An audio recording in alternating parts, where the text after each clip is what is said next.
Hey, Simply Sugar here with the evening news rundown. So, all eyes on California. The first videos of Marines detaining individuals outside of the federal building in Los Angeles. They are handing these individuals over to the Department of Homeland Security. And this is just, these depictions are just a sight to see. The U.S. City under military siege. Is something that I never wanted to see, and I hope to never see again in my lifetime. You know, this comes as Senator Padilla was knocked to the ground trying to ask a question of Kristi Noem. Of course, Kristi Noem and those individuals said that he never identified himself, even though we saw the video. People in my comments on my YouTube channels are arguing whether, you know, this was not an arrest. So again, a sitting senator asking a question of his co-worker, basically getting knocked to the ground, handcuffed, and detained. If you like the word detained better, that's fine. Okay, that should have never taken place.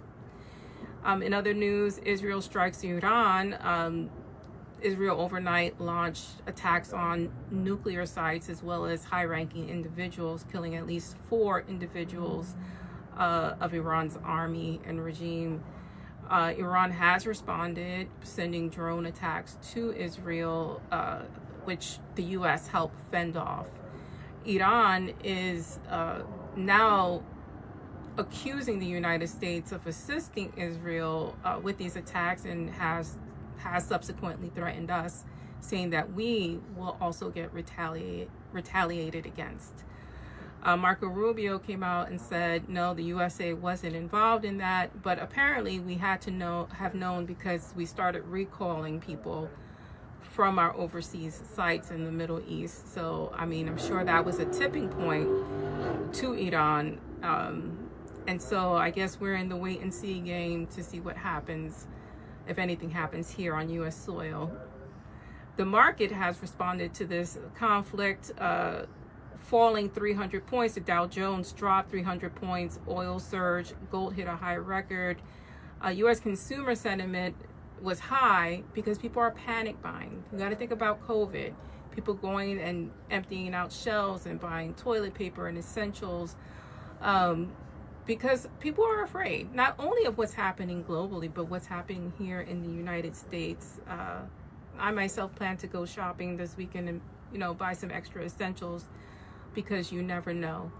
No King's Day is tomorrow. If you plan on protesting, be safe. Don't get involved in violence. If you can, try to de-escalate things with fellow protesters. Try not to go to DC. It's not worth it. He wants to make examples out of people, and I don't want to see anyone hurt in the United States. And I think that's what he wants. He wants to prove that we are the violent ones. This is why he sent in the National Guard and the Marines to Los Angeles, to prove that his insurrectionists that stormed the Capitol building and erected a hanging totem to hang Mike Pence, those were the peaceful protesters. They weren't insurrectionists. We are. And again, there's a lot of people of color out there. He wants to make an example out of you. He wants to put fear in white people's hearts against us, instead of having solidarity with us. Please don't let him make you the example.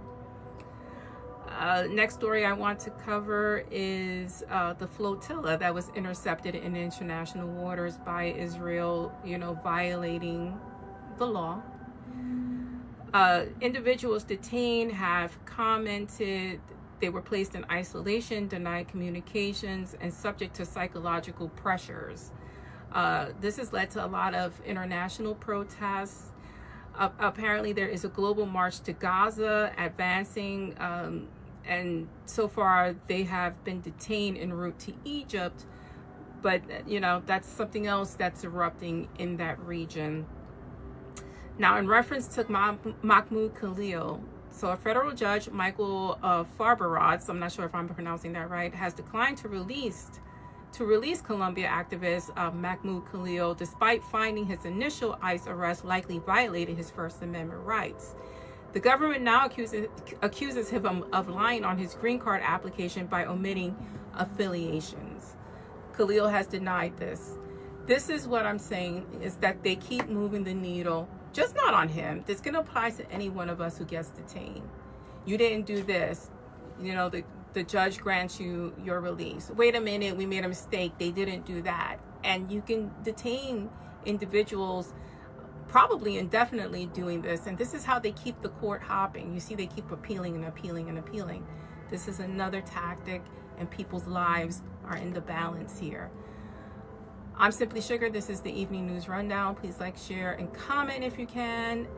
And I'll see you in the morning with the morning news summary.